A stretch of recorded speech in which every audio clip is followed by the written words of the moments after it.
podcast where we rant about your favourite foul-mouthed, misbehaving soups and the boys who hate them. I'm one of your hosts and jack of all trades, Mono, and hopefully not getting hung up on superpowered specifics is my co-host and master of none, Kira. Hello. Now, you may be thinking, dear listener, but Mono, there's been no announcement about Season 4 or Gen V. What are you back to rant about? Comics! Yep, pretty much. We're back to rant about the thing that started it all. And in a textbook case of punching above our weight, we have an incredible guest joining us today. It's with great pleasure and near disbelief that we welcome co-creator and illustrator of Transmetropolitan, Oliver, Ballistic, Sparrow, Space Bastards, Space Beaver, and of course the boys. No, we're not lying. It's Darick Robertson. How you doing? Cade Míle Derek, and thanks so much for coming on. My pleasure. Thanks for having me. No, don't be lying. The pleasure is all ours. You couldn't believe that you agreed to come on. Still can't believe that you agreed to come on. Well, you asked very nicely.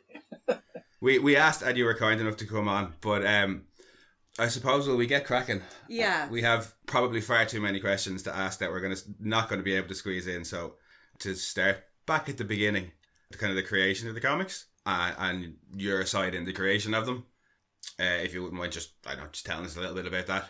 Well, it was years ago, and I'd done a lot of work with Ennis at Marvel, and we really liked working together at the time. And I just was wrapping up Transmetropolitan, and he came to me with an idea about that was going to be originally in the DC universe, more akin to Hitman, about these, the concept of the thing about these Black Ops special team that would take on superheroes that behind the scenes were terrible.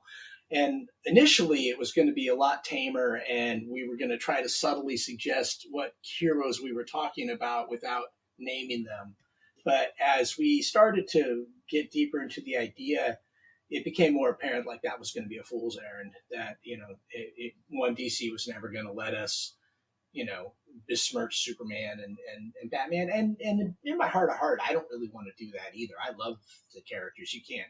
This is an audio recording, but if you saw my background, you'll see that I have action figures galore of characters that I love and grew up with. So, but Ennis comes from a whole other school of thought with that, because he grew up on Beano and 2000 AD and war stories and hard sci-fi, things like that, which is super cool, and I love that stuff also. But it's just a different sentimentality when it came to heroes. So his idea was really great, but I started to realize early on that if we did it more like a Watchmen style, where we could take the characters and kind of reinvent them to fit this world, that we would probably be able to do whatever we wanted to and have a lot more fun. And his goal was always, he said, I'm going to out-preach a preacher. And so, he certainly lived up to that. But at the same time, like, I just wrapped Transmetropolitan, and then Marvel came along, and I've been doing a lot of work for them, and they said, we would like you to reboot Wolverine with Greg Rucka, and we're going to put you under exclusive contract and pay you the best you've ever been paid and give you health insurance. And, I'm like, deal. So we'll take, I'll have to do that. Yeah. Thank you. So I went back together and said, if you need to get somebody else, I understand, but I really need to do this. And he decided to wait. And about a year later, he, was kind of winding down on Wolverine. And he said, when you're done with Wolverine, would you do it then? Because it has to be you. Like, he really saw that that we'd be a good fit for that idea. And I always regretted, like, not jumping at it initially. I wanted to. I just, I had to choose between taking a chance on something that didn't exist and doing the book I dreamed about doing since I was a kid with one of the greatest writers that ever wrote comics, Greg Rucka, And also, health insurance and a steady wage and all those other yeah. little, nugs on top of it. I was a new dad at the time, so those things are definitely appealing. I have a house today because I was able to get a mortgage, because the first time in my freelance career, I actually was an employee of Marvel Comics, not just an independent contractor. And so the mortgage companies, they were giving out mortgages like they were candy at the time. So it wasn't that big of an accomplishment, but they looked at the, application, and at least it looked like I was employed. And I was, I was always working. But anyway, long story short, I had to do it. And but I did want very much to co-create something with Garth Ennis. And so we went on to but as I wound down from Wolverine, we began sketching and talking. But I still had a contract to fulfill for Marvel. I would be under exclusive for a while, and but during that time, we started kind of working and talking about what we wanted it to be, and the things started to evolve. And my initial idea, like, I didn't quite see it the way Ennis saw it. Like, what his original idea was much darker. I thought it was, when he said team of people that fight superheroes, I imagined they would be like a team of people that, you know, kind of drop into the scene of something bad and had matching uniforms, and you know, with I had a logo that I put on the back of the jacket, and it was all too much, you know, like, because I'm working with the guy that was smart enough to like take the Punisher and scale him back to just black outfit and tactical gear, and got rid of the white gloves and all that, and made the Punisher a tangible character. And that's definitely, you know, that's the smarter way to go with it. So he kind of explained that that's what he was going for with the boys. So I did little tweaks, and I started thinking, like, and then I wanted to, like, a female was initially a Caucasian woman, but I was like, what if we made her, like, you know, Asian, just to change things up? And he liked that idea, and ultimately that's how the female became Japanese. And I had a design that he liked, and then, but he had a friend named Hugh Campbell, who they called Wee Huey. That was actually based on a friend of Ennis's, and I met him a few times and hung out with him. Good guy. And but I couldn't remember what he looked like to draw him, and I never managed to get photographs of him, because this is kind of, you know, before it was easy to send photos over the internet. And but one day, my good friend Gary Witta, who we co-created Oliver, I was at his house, and he's like, have you ever seen Spaced? And he turned me on to Spaced. This is how long ago it was. He loaned me videotapes. That should give you ancient this history is. So Yeah. I think we had Spaced on VHS as well. Black Books is one of the first DVDs I bought, and I remember Hippies when it aired, which he was in before Spaced, and Big Train. Yes. Speaking of early Simon Pegg, have you seen Big Train? No. It's a Sketch comedy. sketch comedy in the long tradition of British sketch comedy. Oh, that's And great. has Like the a lot of the Flash same Show, that actors kind of as stuff. Spaced. Oh, I'll track that down immediately. Oh, it's great.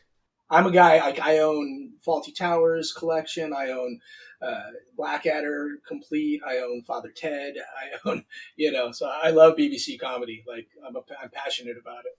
Yeah, Big Train then. Definitely check out Big Train. I'll And- absolutely. Not to derail your train of thought there. And Black Books. Not to derail with a big train. So, in Black Box. So anyhow, I was watching Spaced, and I saw that Simon Pegg was a good fit for what I was thinking Huey should look like. And so Simon was playing an aspiring comic book artist working in a comic book store, and he had like Simon Bisley artwork in the show. And I was thinking, with all those things, like, you know, he would, if I drew him into the comic, he'd probably get a kick out of it. He'd probably never see it. Boy, was I wrong. He did get a kick out of it. Definitely saw it. And it was a much bigger deal than I thought it was going to be. And then I got worried that I had really screwed up. And I don't recommend anybody be as foolhardy as I was back in the day and just draw somebody into the comic. But he loved it, and he was a fan of our work. And he ended up giving us his blessing, and we ended up becoming friends. So he's as good a guy as you think he'd be. Yeah, but I believe he wrote one of the forewords. Mm-hmm. He wrote the first one. Yeah. That was what kind of it was what sparked our interest in it. When we first saw it on the shelf in whatever comic book store we picked it up in, I think I even saw forward by Simon Pegg on the front and a character that looked like Simon Pegg, and I was like, hey, what's Simon Pegg doing in comic books? And picked it up, read the back, and was like, well, saw the picture on the back of a Captain America lookalike with a boot to the face, and was like, yeah, this looks like our kind of thing. Flicked all the way through to Robin's unfortunate Yeah, demise I flicked through the first few pages. buying this. Yeah, got to Robin's death, and yeah, it was like, yeah, this is definitely a comic for us. Yeah, it's definitely a striking opening. But anyways, I brought that back to Garth Ennis, and he was like on board, and off we went. We were off to the races, and then it took us a while to kind of get the same idea, especially honing Butcher down to what this look that I was trying to capture, this expression that Garth kept describing. So, but yeah, it was a years long process before we got published. But that time was well spent, I think, developing it and getting to know the characters better. So by the time I actually got the first script, I really had a pretty good idea of what I was working with and what they were going to look like and what I was co-creating. And so that first issue was a real joy to draw. An absolute joy to read. Just as we're on the topic of the characters, Frenchie and the female have long been favourite characters of ours. Yeah. Were they ones that, I know you were the one who suggested that the female be Asian. It totally changed her character. I mean, what Ennis originally described to me was that she was the most brutal and dangerous member of the team. So I thought the more unassuming she was, the more interesting she would be visually. So I love drawing her kind of like the world's meanest, most powerful cat. You know, like she's cute and you want to pet her, but that would be the biggest mistake you could make, you know, because she'll chew your arm off. Good timing, kitty.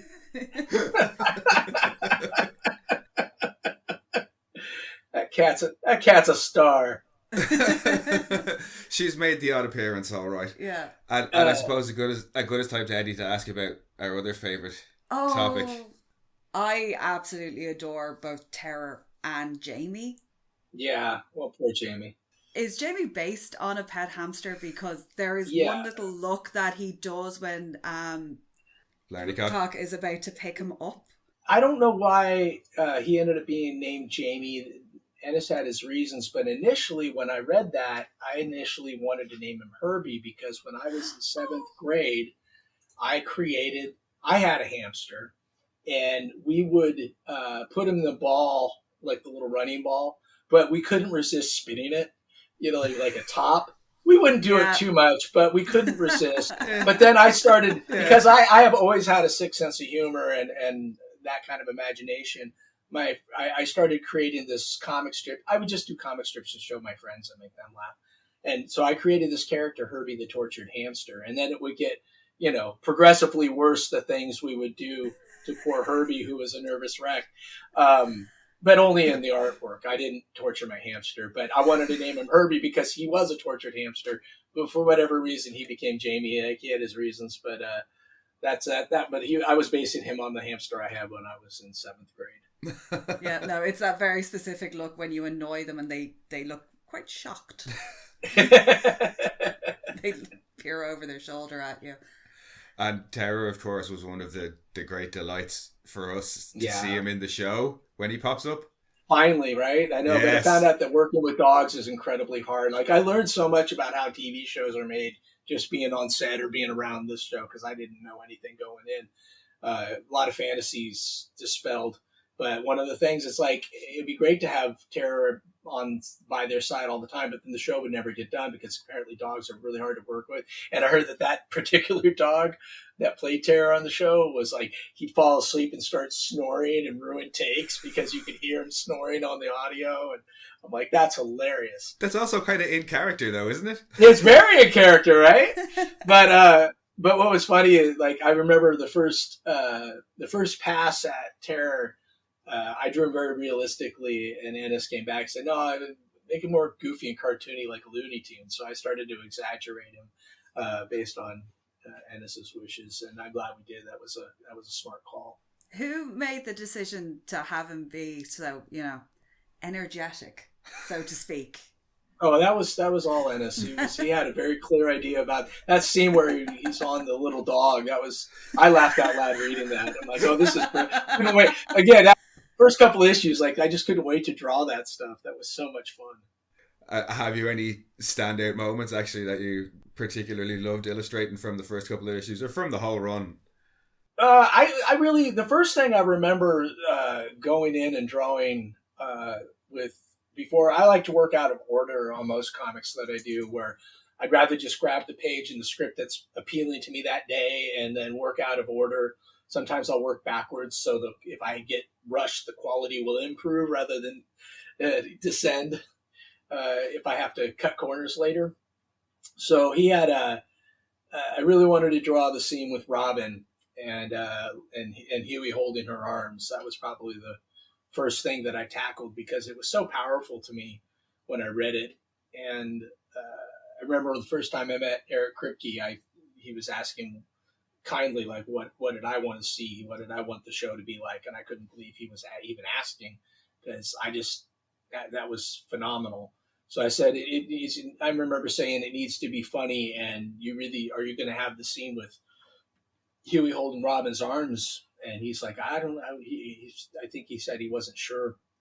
And I said, I think that's really important, because that's where everybody gets on board with Huey. And if you do that right, the audience that reads the comics are going to know that you got it right, and the other audience is going to lock them in. And to his credit, he did it.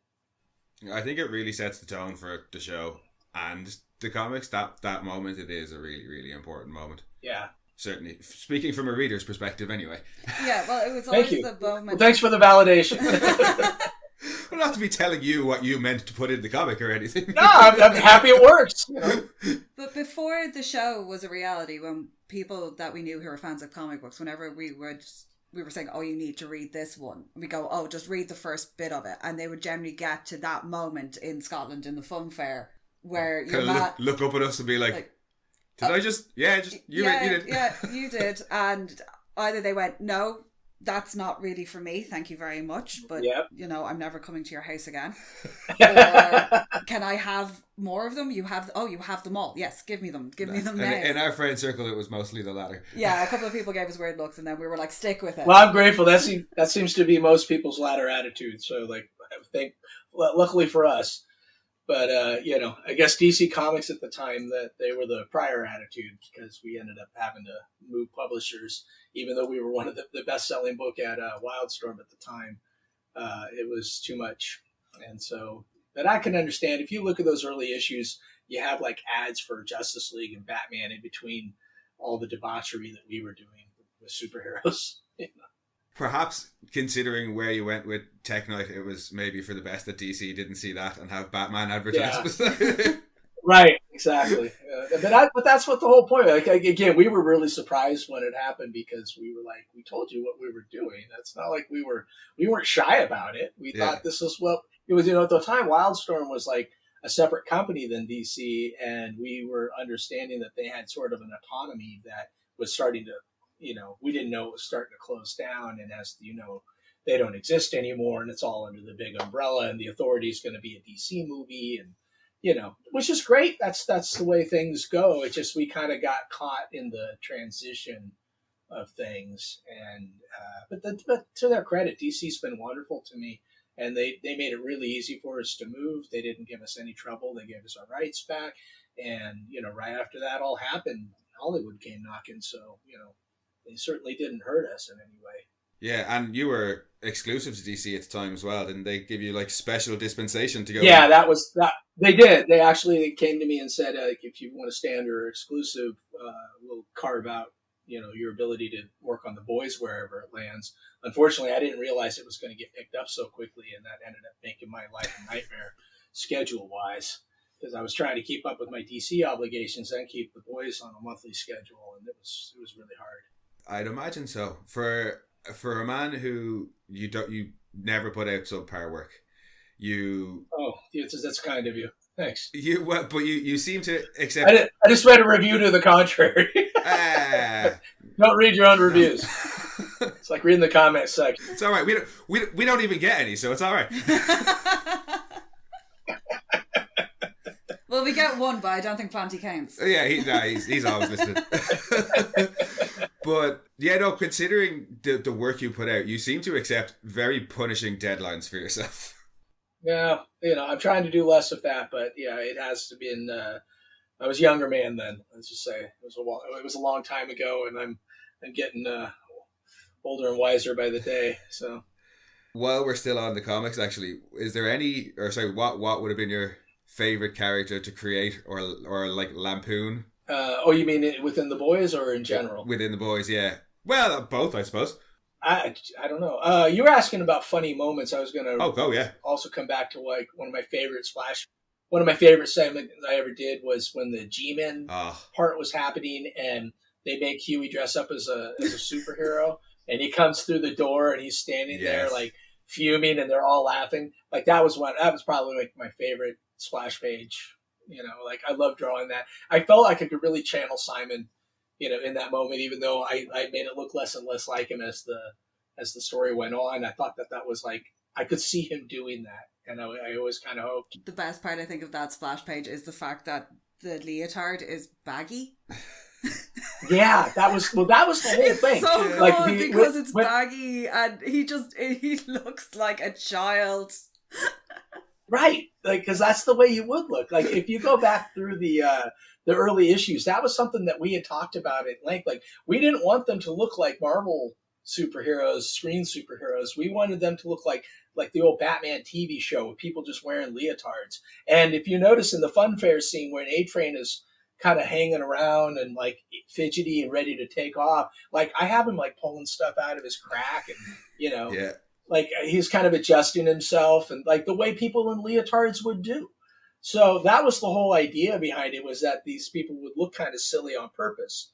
And the show did a brilliant thing where like they made them look like Marvel heroes, but they managed to capture that essence of everybody looking. They look good, but they're awful. But in the comic, we wanted them to look ridiculous because that was sort of, again, Ennis's perspective on it. Like it is silly to put on a Batman suit and go out and fight crime. I don't know if you follow me on Twitter, but I tweeted out this picture that I came across. Apparently, it's not a screen test, but that's the way I had discovered the picture and it was presented. But it's somebody in 1942 in a Batman costume that's like looks very homemade, but it looks like it's like Leatherface. That was terrifying. Like I saw that. Did you see that? Yeah, it's I've never been scared by Batman before. Right. That's the thing. Imagine like you're in the middle of the night, like you're trying to break into a safe or something, like something you shouldn't be doing anyway, and you're waiting for alarms to go off or the police to show up. But instead, that guy just comes out of the dark and then starts relentlessly beating on you. And you can't run. Next you time, can't Scarecrow needs fear gas. Yeah, or the next fear gas. I was going to say the next time There DC you go. come and knocking, that's how you can draw Batman. It's essentially Gotham by Gaslight, but I don't know. There's something about it that just appeals to me. But and my son, who's just kind of getting into Batman, but we were talking DC stuff. He's 18, but he was saying, he goes, it kind of reminds me like how scary it would be if just your random person, dressed up as Batman. I'm like, that's the opening plot to Dark Knight. Regular people putting on Batman's costume. Yep. But that's the thing about superheroes too, that like I think there's the disconnect for me and within the boys is that for me it's like, oh, I get to create superheroes and draw them, and that was enough for me. I didn't care if they were doing awful things or good things, but I wouldn't be as comfortable doing that with Superman or Batman because I think character has to count, and I don't think Superman and Homelander would like each other. Oh no. I think Superman would have big problems with what Homelander does, and they would fight. And because you can put on Superman's costume doesn't make you Superman, and that's the same thing with Batman. It's like those guys have ethics and they have character. And what's great about the boys, and that's why I'm glad we didn't try to do just lampoon those characters. I think it's much more interesting of a road being able to explore the deeper meaning of what it is, the Peter Parker thing. With great power comes great responsibility, and apparently a huge fucking paycheck if you work for Vought. And to get a jail-free card, because it's essentially... Exactly. Complete immunity. Like, because I always kind of viewed, especially the G-Men and on the whole Goldalkin side of things, which in and of itself is incredibly fucked up, and I love that. The kids, everything to do with the little kids, really, that's just weird. Was that difficult to draw at all, especially like small children and them all being dropped out of that massive crate into the sea? Well, this is again because I'm a fucked up kind of person in my imagination. The little kid that's holding that ball of light, going, "It's going to be okay." With the little cat mask. Yeah, that's my child. So I had her pose for it, and so I could use the lighting, and so I had her hold a little flashlight. And look, and then you get murdered. No, actually, the worst part was, Ennis's imagination for that stuff is ruthless. But the only thing that I really kind of hit hard for me at the time, for similar reasons, because I had little ones at the time I was drawing it, was that scene, and it's on the cover of the issue, when the airplane is going down and the terrorists are on it, and the seven show up, and he rips the door off, and the kid gets sucked out, and I was like, oh God, like that to me, like I can't draw a scene if I don't live it a little bit in my mind. And that just, and the drawing the mom's horror was just me putting my own horror, what that would be like into that moment, and again, talking the difference between Superman and Homelander, like Superman would never let that happen. Superman would have like caught the kid and, somehow made it okay. Like, I don't know how he would have done it because I'm not Superman, but, he wouldn't let a kid just, fly out and die. But that's the difference between Superman and Homelander. Not to trivialize it or anything, but every time I see that panel, I immediately think of, do you know the Bill Hicks sketch about the kid on the plane playing with the door handle and annoying everybody? Oh, I haven't heard it in so long, and I met Bill Hicks. I was a huge. What? Oh my God! Yeah, no, We're gonna have to ask you about meeting Bill Hicks. When I back in the '90s, when I first moved out of my parents' house and had my career start and was able to, be on my own, I used to go to a lot of comedy clubs because my roommate, now brother-in-law, was a stand-up comedian. So I met a lot of people back in the day at the beginning of their careers. I drank with Adam Sandler, and I'm still friends with a lot of people that are. You probably know him better over there because he's big in the UK. But Greg Proops is a friend of mine. And, oh yeah. I mean, Greg Proops go way back. So I know a lot of people from the day that are now super famous. But Bill Hicks was, my friend was middling for him. The opener, the middle, and then the headliner. He was headlining. Bill Hicks was, and they shared the same management. So we went and saw Bill, and this is when he had started getting sick, but nobody knew. He had lost all the weight and was wearing his glasses all the time. But I saw him, perform, and he was just fantastic. But afterwards, because these were clubs, these weren't, stadium shows. They were just clubs. And so afterwards, everybody would leave and we'd hang out. So I got to hang out with Bill Hicks and talk to him for a while. And I didn't know he was sick. I was going to send him some hate comics by Peter Bag because I thought he would love those. And you would think that he'd be a lot more caustic than he was, but he was actually really a lovely person and very friendly and asked questions and wanted to know about, what you were into. And he was a really, really good guy. And I'm happy I got to meet him. But so yeah, that said, hello, kitty. That said, I forgot about the kid playing with the handle joke. Yeah, no, that is exactly always comes to mind when I get to that page. Hey, Miss Stewardess, now that we have a breeze, can we smoke in here? It's supposed to be funny for the audience. If the audience laughs, I tried to draw it more comically, but just for me, I couldn't not live with the horror of how awful that mother must have felt watching her kid go. Ooh. I mean, don't get me wrong. There's bits in the comics that absolutely kill me. Oh, good. like Terror and the boys at the end, but again, that's probably what you were supposed to be trying to do was absolutely devastate us.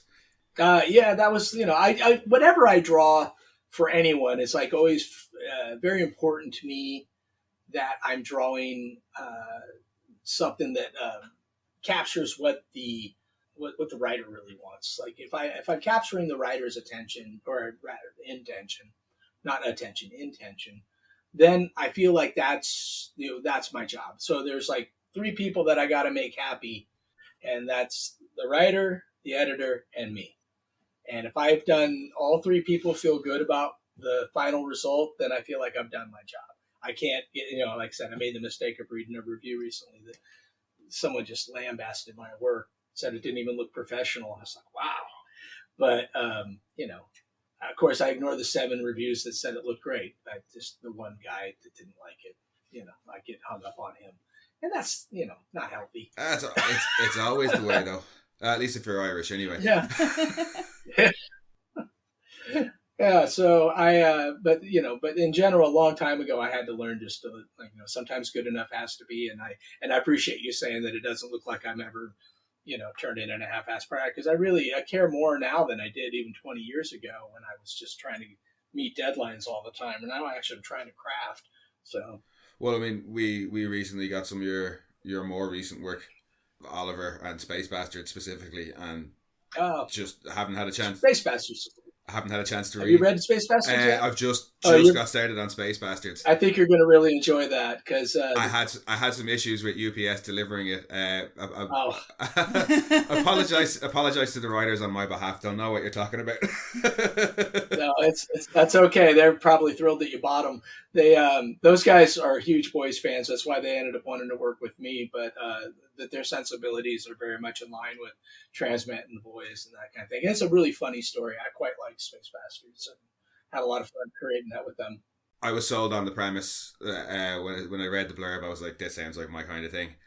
Oh, I think you're gonna enjoy it. And then they've got all these great UK artists doing other stories in that universe. Oliver arrived in the post today and just had a quick flick through. Looks beautiful. Oliver's. Thank you. I was really putting a lot into that book, and then it just wasn't selling because we had the misfortune of launching right when COVID was hitting. So I don't know where the future of that whole story is. Someday I'd like to finish it, but it has an ending, but it's like it ends like the season 1 of a show that you want season 2 of, and you don't know if you're ever going to get it. That's Oliver. But I'm really proud of the work I did with Gary.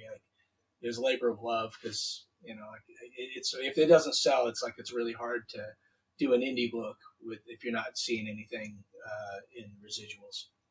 I can imagine.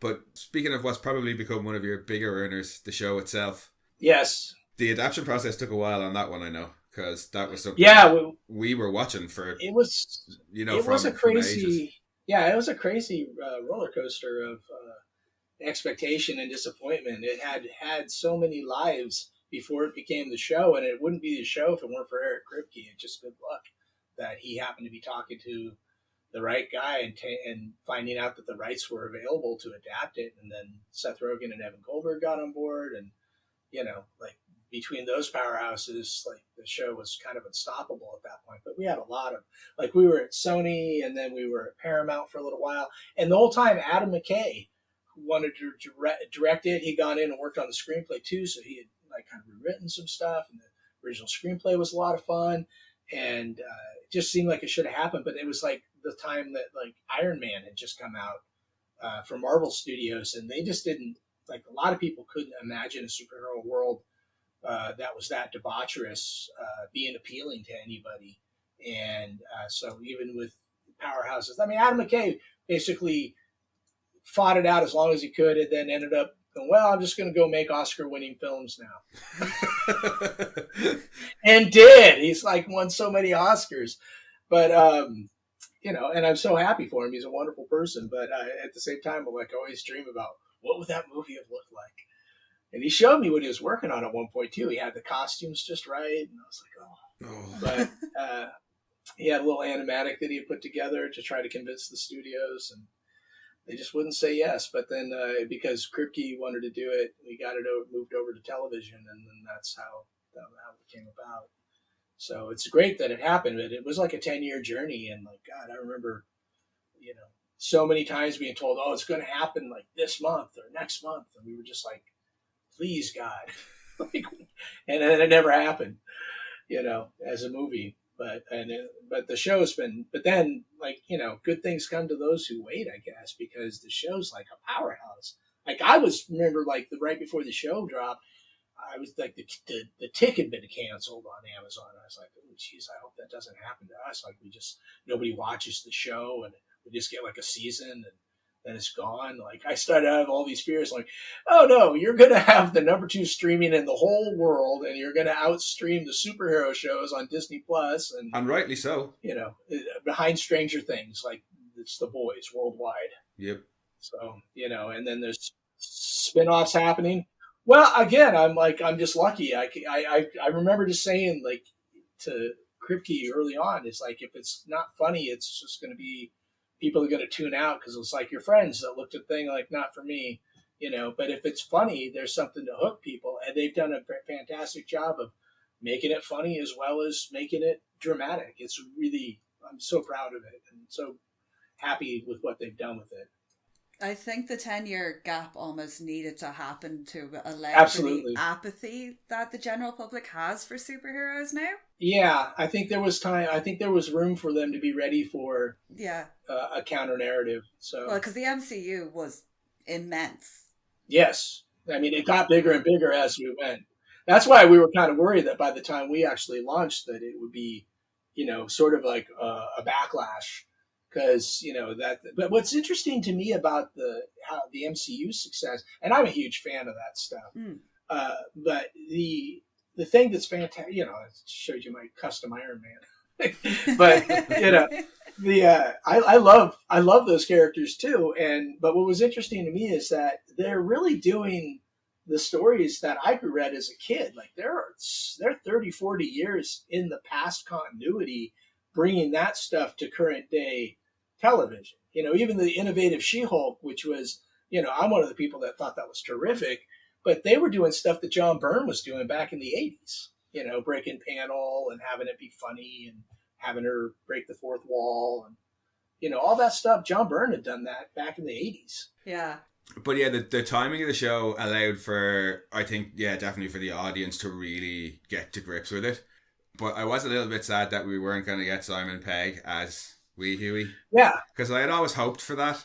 Yeah, you and me both. But it was Simon himself that took himself out of the running. Like the first year that we came out, he released Hot Fuzz, and he had come through San Francisco on a tour with Nick Frost and Edgar Wright to show off the movie, and I got invited to the screening, and we all went out for drinks after, and he was quite keen on being in the movie, but like I said, it was a 10-year journey. We couldn't get the thing budged, and I know Adam McKay would have worked with him, and he just got more and more popular. It's like, if anything, I was like a good luck charm for that career that was already skyrocketing. It didn't slow it down in any way, that's for sure. But he, and he was quite keen on it, but he finally got to a point where he felt like he was too old for the part. The fact that he's in it playing Huey's dad is wonderful. Yeah. That day, that was a happy day when I was writing early on in the production. I wrote Kripke, and I was like, hey, anybody reached out to Simon Pegg? And I finally got to hear that, oh, he's in my office now. And I'm like, yes, fantastic. So we're finding out that he was going to be, and I couldn't say anything forever, but just finding out that he was going to be Huey's dad, I was like, perfect. As long as he's in it. I went out for the first season to the set just to talk to him and give him such a huge thanks for being so supportive, and be happy that he's finally getting something out of it. He's been so wonderful. I gave him artwork from the comic, but it's like I'll never ever stop being grateful for his kindness and support. He's just a good human being.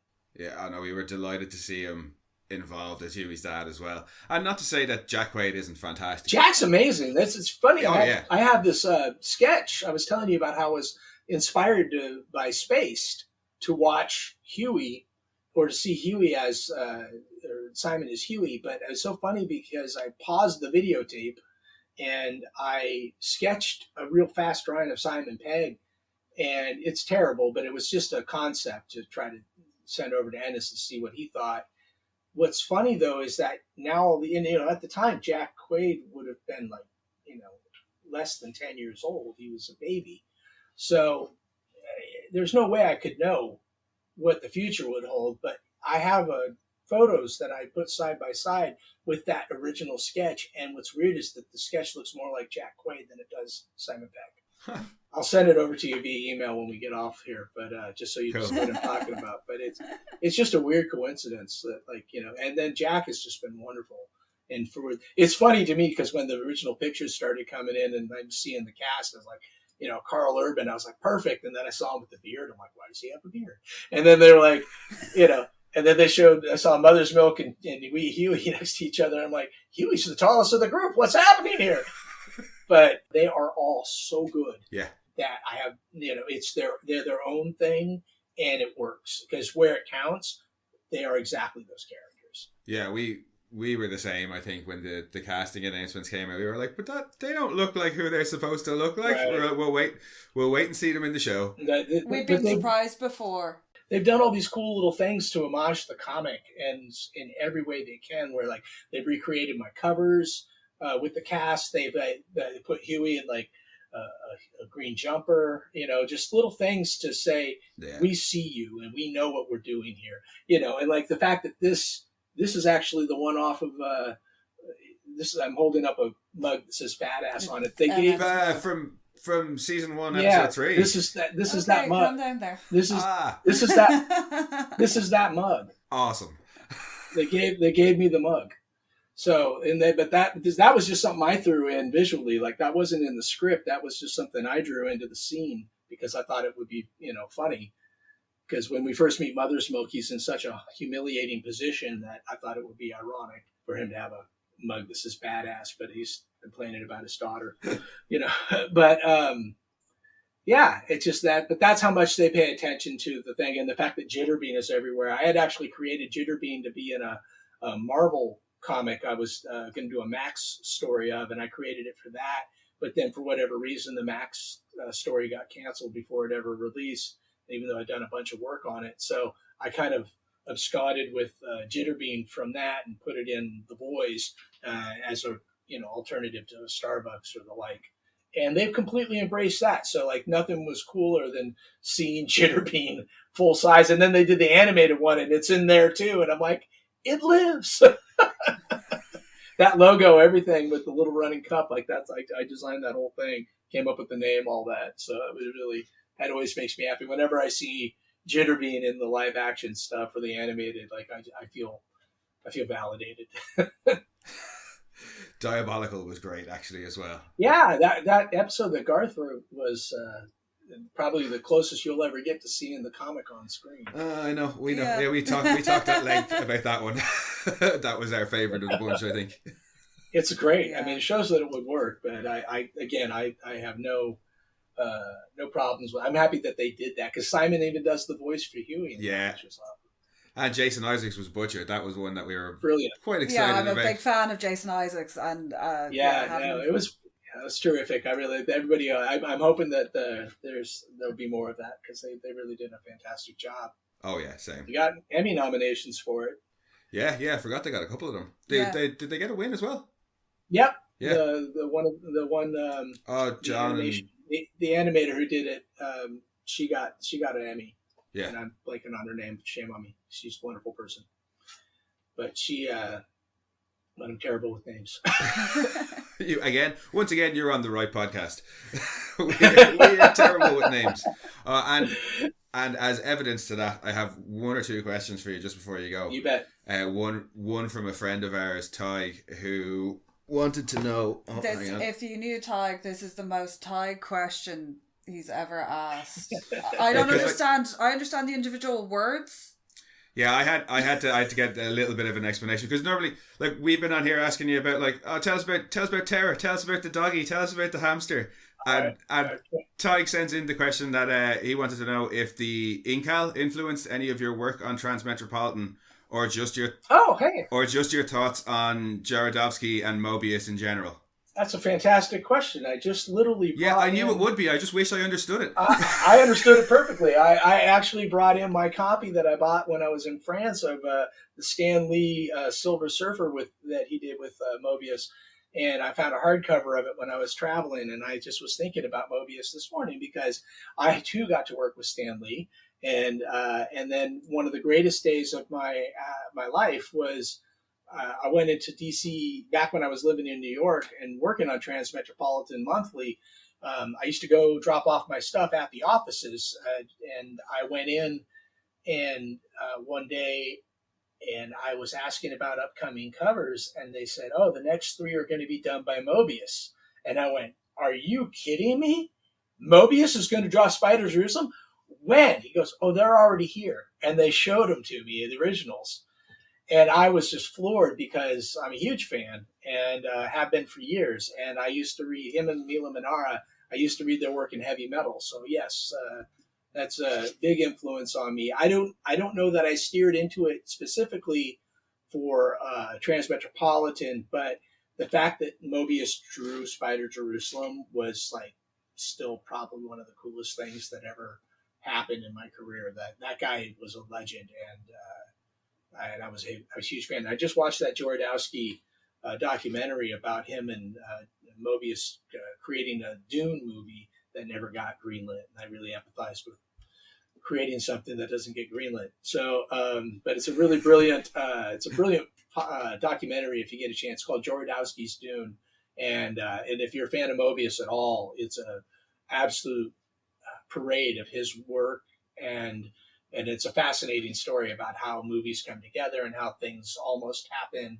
And apparently there's this big fat book, and I'm amazed they never published it, called Jodorowsky's Dune, and that if you're lucky, he'll walk you through it. He'll show you the movie in Mobius storyboards and tell you everything that's going to happen, that you feel like you're experiencing it, going it through this book.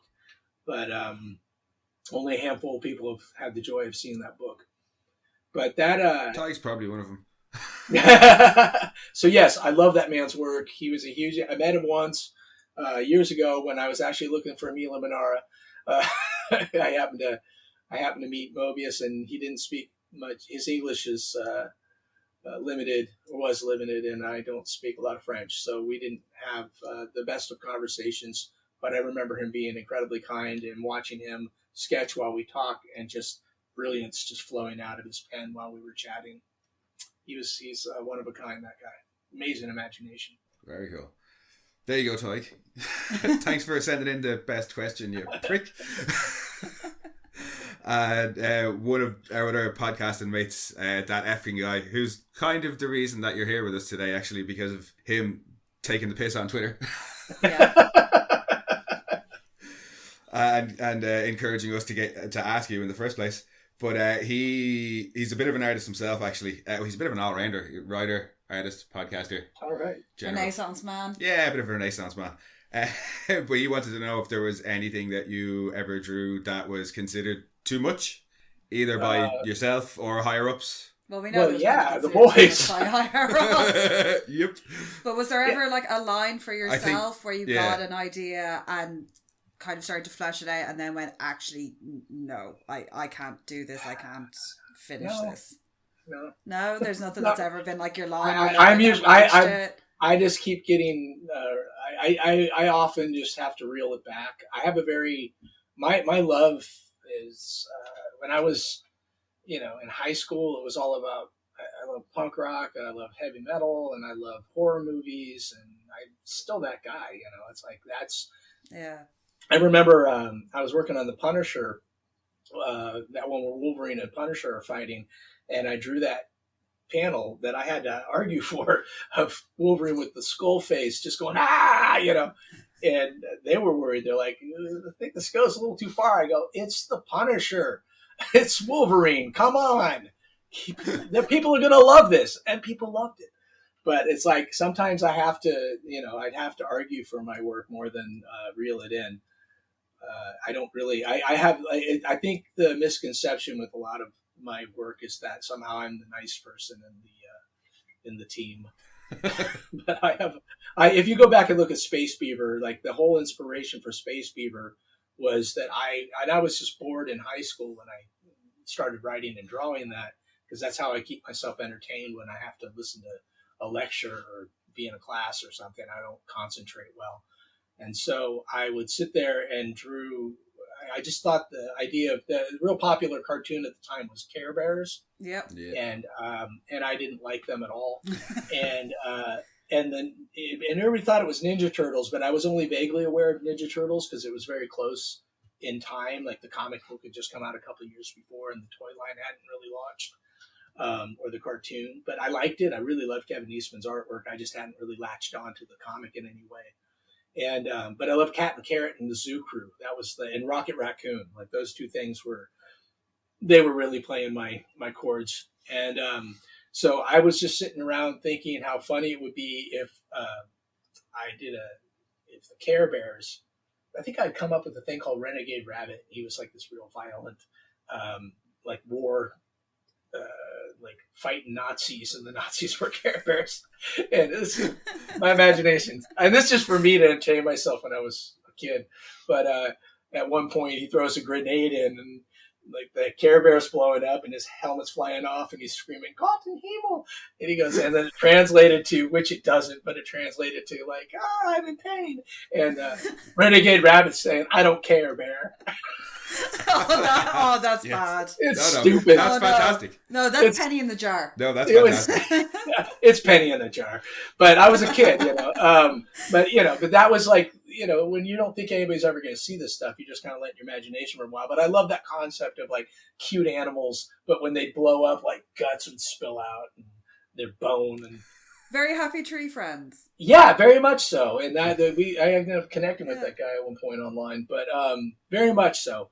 And Happy Tree Friends is a great example of what makes me laugh. And so Space Beaver the whole point of Space Beaver is it's supposed to be funny and ridiculous, but only if you understand that I'm in on the joke. Otherwise, it looks like I'm trying to tell a very serious comic, but I don't know how you can take little furry animals with a lot of pathos seriously. So I would try to, so I would do these soap operatic, melodramatic scenes and a lot of blood and guts, which was my jam.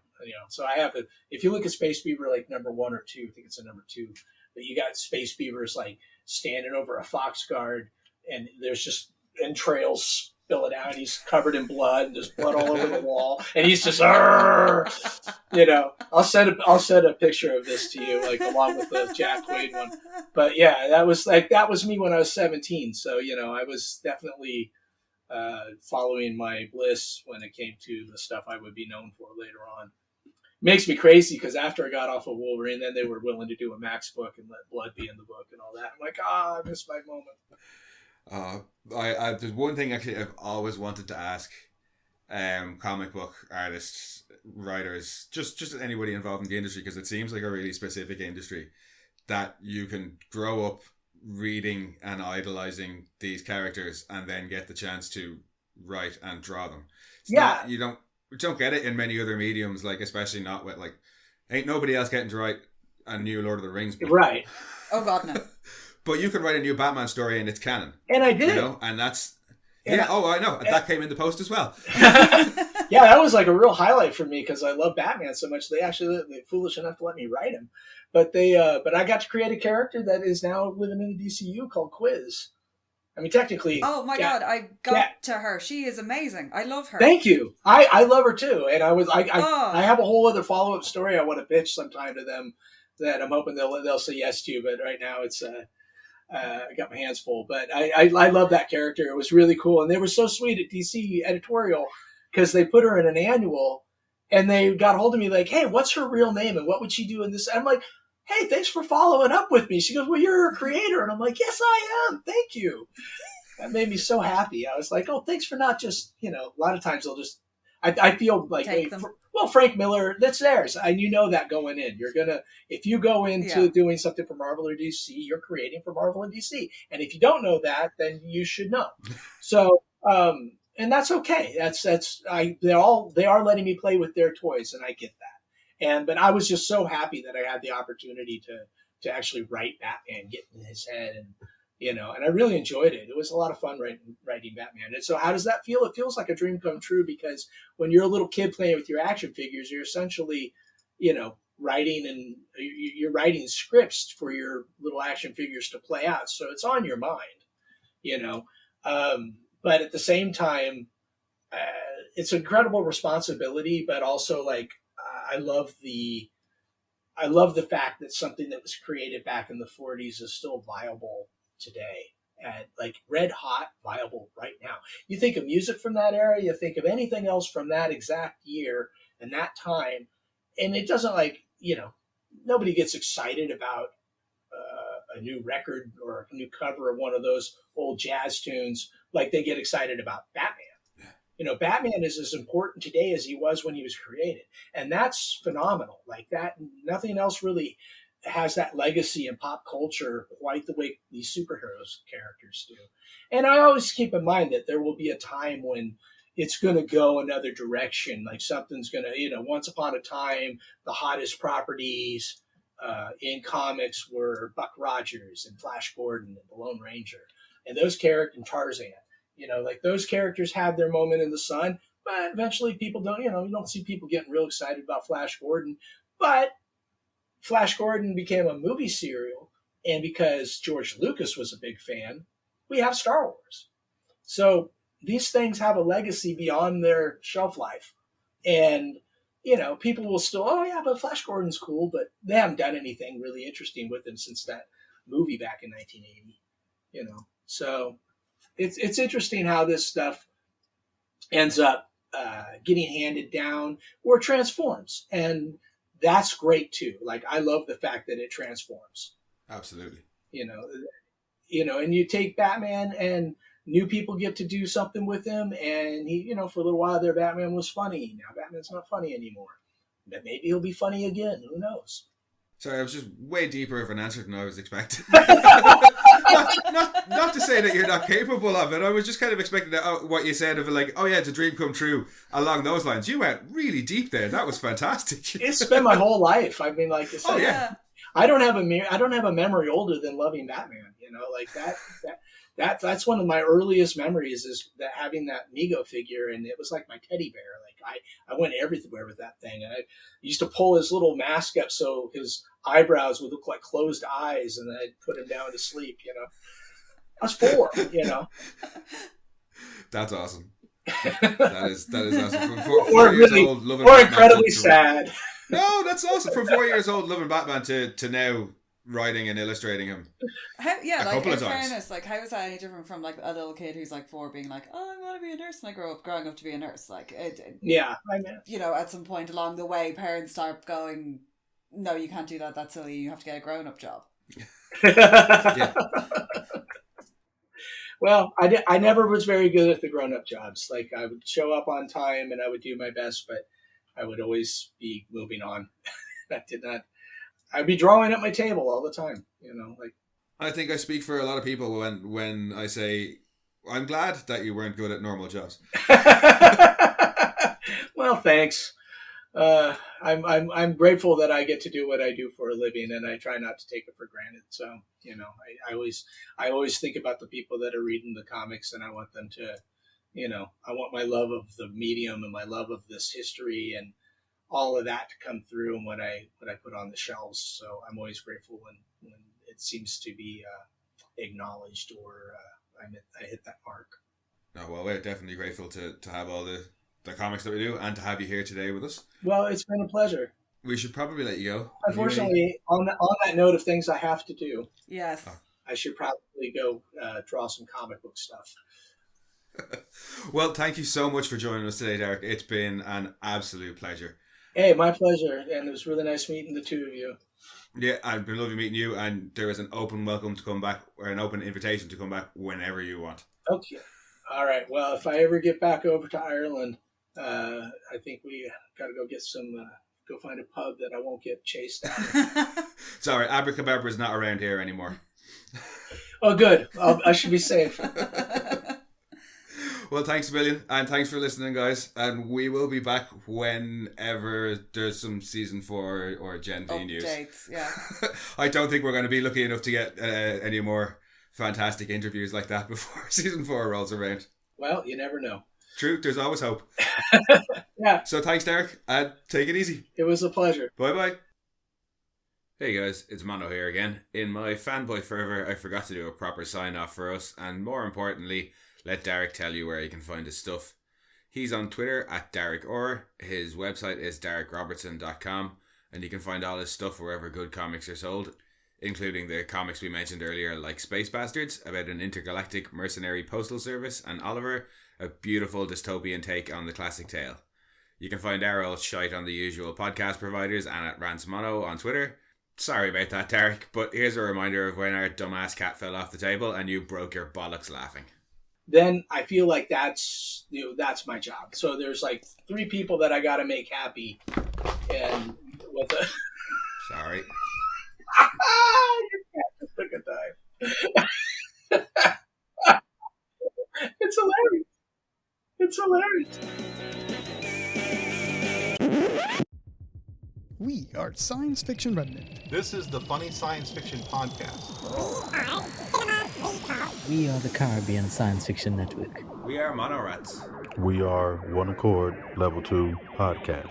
This is Jesse from Sudden But Inevitable and Open Pike Night. This is Sci-Fi.